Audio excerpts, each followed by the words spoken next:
विद्यार्थी मित्रांनो नमस्कार. मागील पाठामध्ये आपण सूक्ष्म अर्थशास्त्र व स्थूल अर्थशास्त्र म्हणजे काय आणि त्यातील विविध मूलभूत संकल्पनांचा आढावा घेतला. या प्रकरण दुसऱ्या या पाठामध्ये ज्याचं नाव पैसा याविषयी माहिती मिळवणार आहोत, जो आज आधुनिक अर्थव्यवस्थेचा कणा म्हणून किंवा वस्तूची देवाणघेवाण करण्यातील प्रमुख दुवा म्हणून या पैशाला आपण म्हणतो. ज्या प्रत्येक व्यवहारासाठी पैसा हा महत्त्वपूर्ण घटक म्हणून विविध प्रकारचे कार्य करतो. जो पैसा कशा पद्धतीनं हा आपले स्वरूप प्राचीन कालावधीपासून ते आजपर्यंत बदलत गेला किंवा या पैसा म्हणून विविध कालावधीमध्ये कसा बदलवला गेला, विविध वस्तूंना पैसा म्हणून कसं उपयोगात आणलं,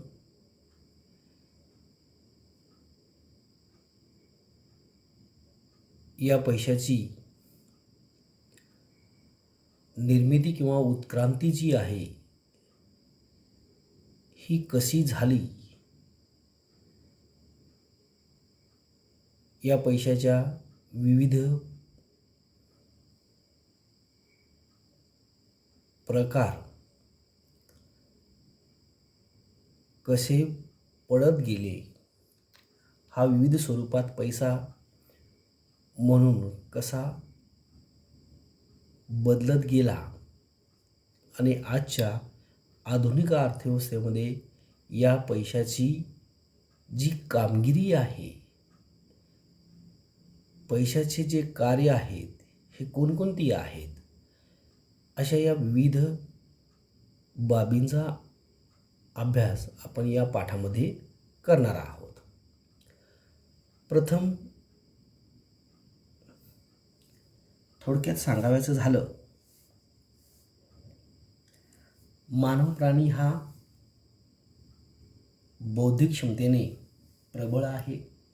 मानवाकडे बुद्धिमत्ता आहे आणि त्यामुळं मानव हा बुद्धिमान प्राणी म्हणून ओळखला जाणारा घटक आहे. पैशाचा शोध हा जगातील अनेक महत्त्वपूर्ण व मूलभूत शोधापैकी एक आहे. अर्थतज्ञ क्राउथर हे काय सांगतात, ज्ञानाच्या प्रत्येक शाखेमध्ये काही मूलभूत संशोधन केलं जातं आणि या संशोधनातूनच वेगवेगळ्या शोधांची निर्मिती होते. ज्यामध्ये विज्ञानामध्ये अग्नीचा शोध लागला, यांत्रिक क्षेत्रामध्ये चाकांचा शोध लागला, तसंच पैशाचा शोध हा असाच एक महत्त्वपूर्ण शोध आहे, ज्या पैशाने मानवाच्या आर्थिक आयुष्यामध्ये क्रांतिकारी बदल घडवून आणले. ज्या पैशाद्वारे विविध वस्तू आणि सेवांची देवाणघेवाण किंवा खरेदी विक्री करता येणं शक्य झालं. पैशामुळे अनेक गरजा ज्या मानवाच्या निर्माण झाल्या, त्या प्रत्येक गरजा भागवण्यासाठीचं माध्यम पैसा हा बनत गेला. जसजशी गरज निर्माण होत गेली तसतसा विविध स्वरूपामध्ये हा पैसा मानवाच्या गरजा पूर्ण करत गेलं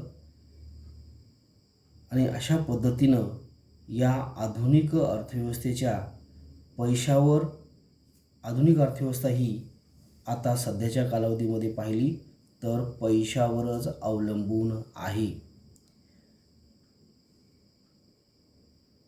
कारण मानवाच्या ज्या दैनंदिन गरजा होत्या, मानव जो दिवसभरातून अनेक व्यवहार करायचा, या व्यवहारामध्ये हा पैसा वस्तूच्या देवाणघेवाणीतील प्रमुख दुवा बनत गेला, प्रमुख घटक बनत गेला. आणि हे जे व्यवहार होते मानवाचे, तर या मानवाच्या व्यवहारातील ज्या वस्तू देवाणघेवाणीबद्दल ज्या काही समस्या होत्या, वस्तूच्या मोबदल्यात वस्तू देणे, वस्तू घेणे, वस्तू देणे, अशी जी प्रवृत्ती होती आणि याच्यामध्ये ज्या काही अडचणी यायच्या, या अडचणी दूर करण्याचं प्रमुख साधन म्हणून पैसा हा उदयास आला.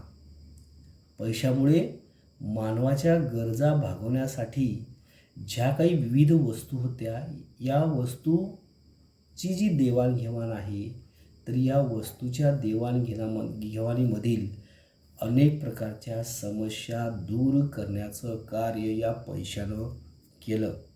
ज्या पैशाला आजच्या आधुनिक अर्थव्यवस्थेमध्ये वस्तू विनिमयातील प्रमुख घटक म्हणून म्हटलं जातं, जे तुम्ही आज स्वतः अनुभवत आहात. कोणतीही वस्तू घ्यावयाची असेल, द्यावयाची असेल, तर पैशाशिवाय त्या वस्तूची देवाणघेवाण आपण करूच शकत नाही. असा हा पैसा या आधुनिक अर्थव्यवस्थेचा प्रमुख घटक म्हणून मानला जातो. आता प्रथम आपण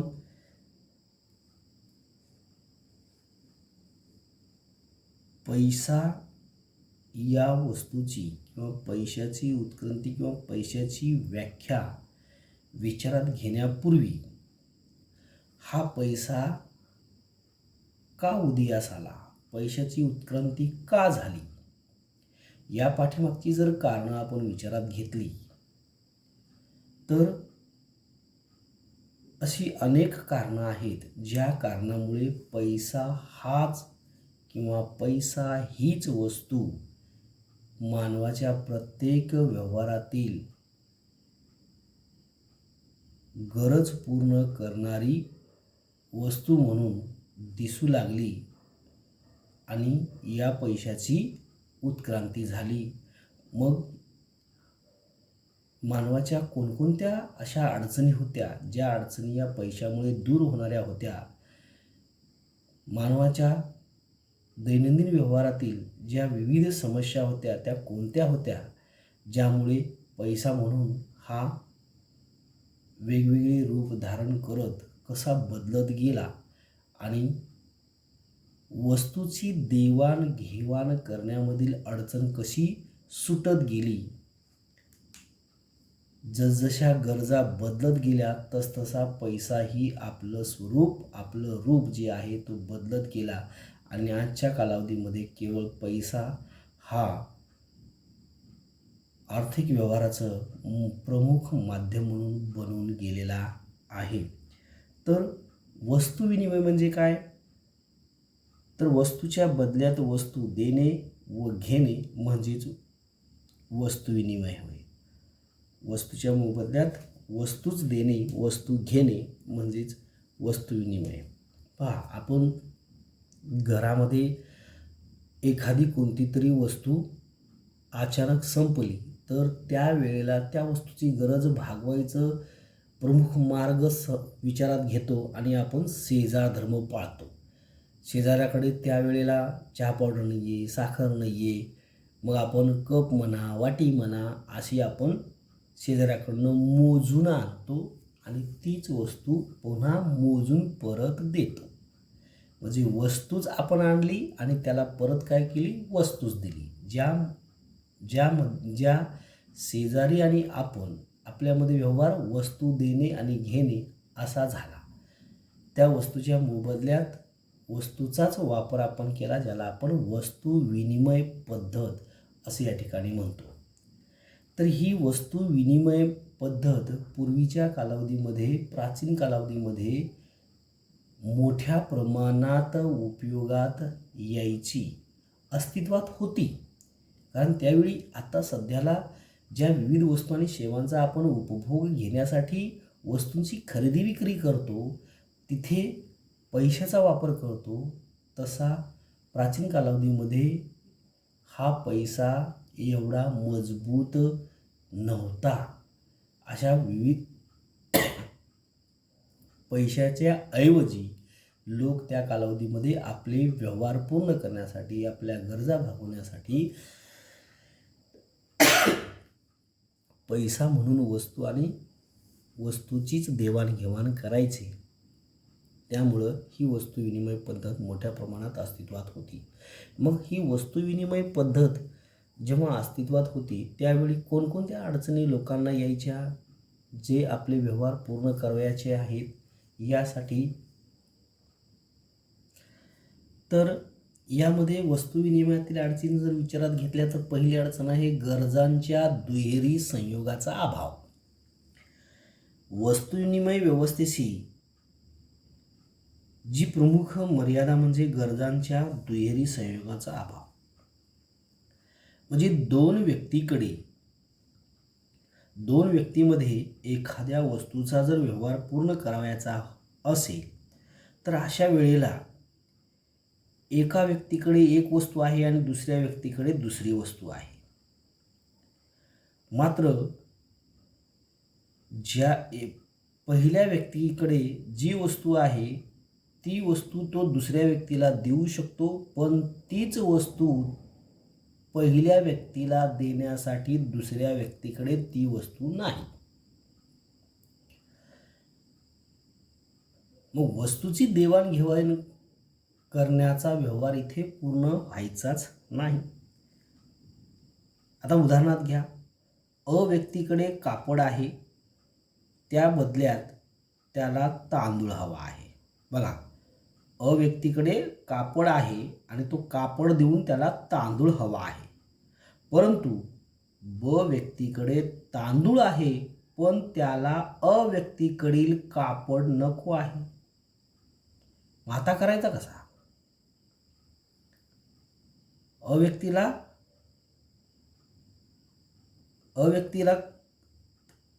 त्या कापडाच्या मोबदल्यात काय हवं आहे? तांदूळ हवा आहे. परंतु ब व्यक्तीकडे तांदूळ आहे, परंतु त्याला तांदूळ देऊन त्याला कापड नको आहे.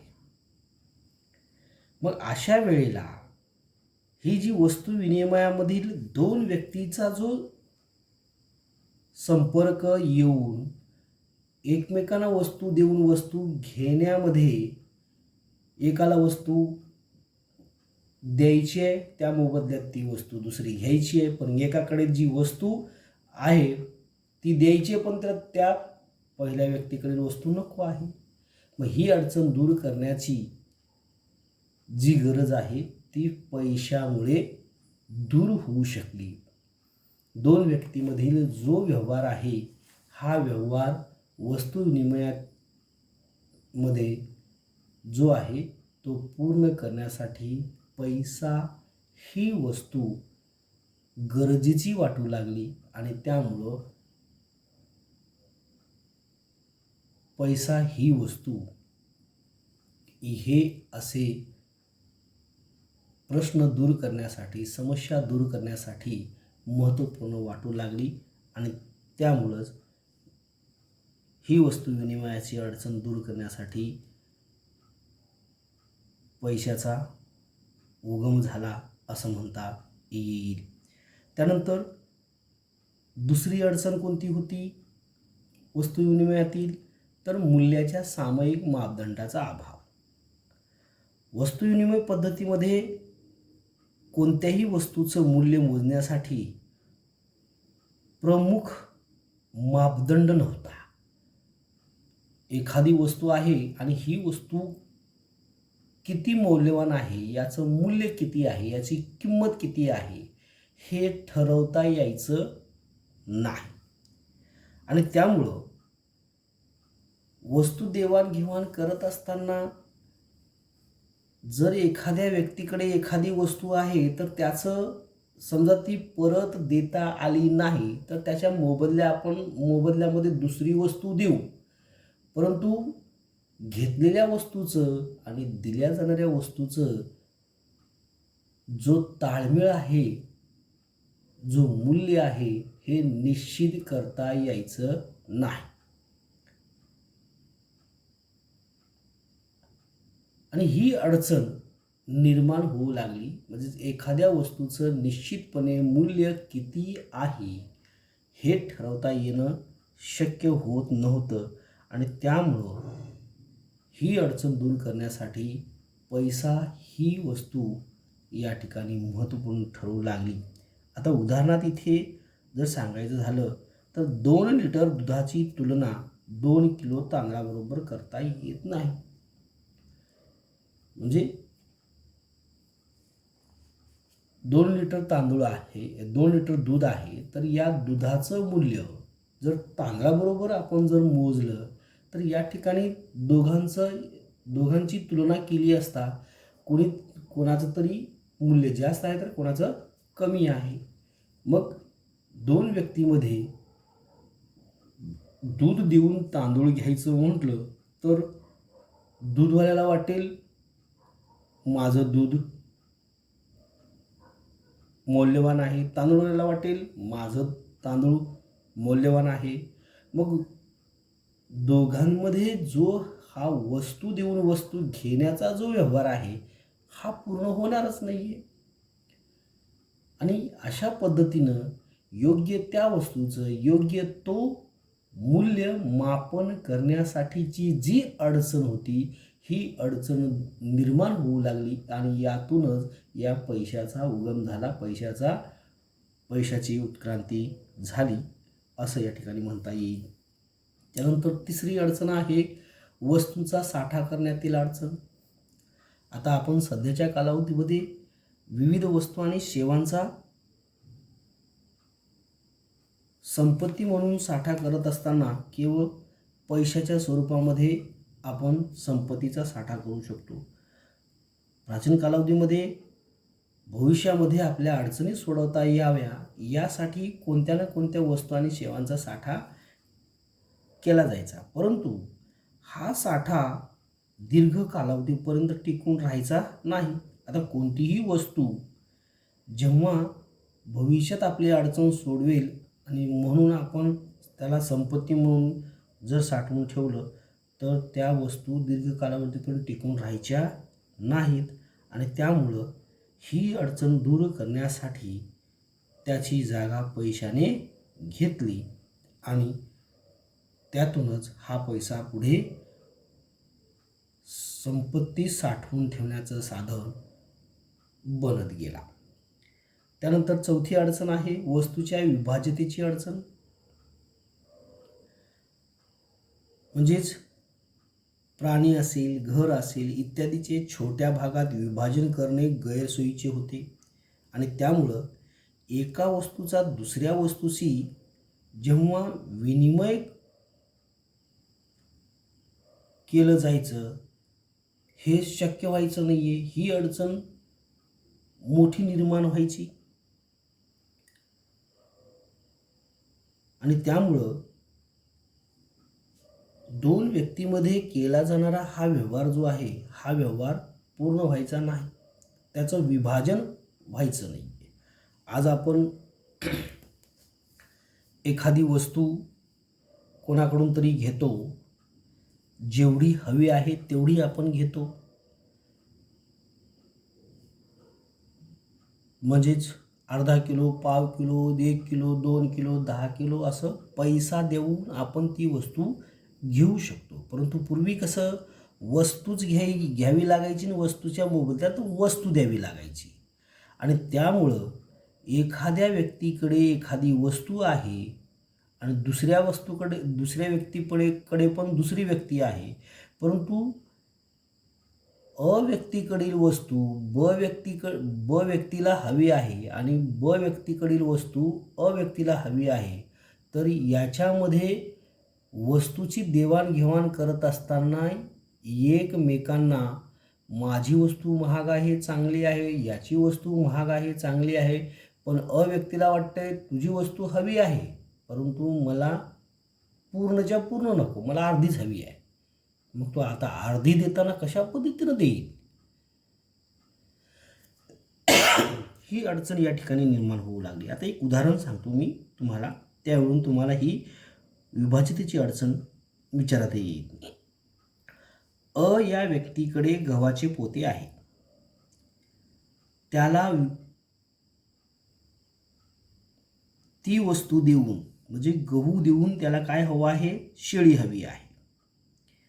पण या व्यक्तीकडे शेळी आहे, त्याला मात्र शेळीच्या मोबदल्यात गव्हाचे अर्धेच पोते हवे आहे. मग अशा वेळेस गव्हाचे अर्धे पोते विभाजन करणं शक्य आहे. म्हणजे ज्या व्यक्तीकडे गहू आहे तो व्यक्ती गव्हाचं अर्ध पोत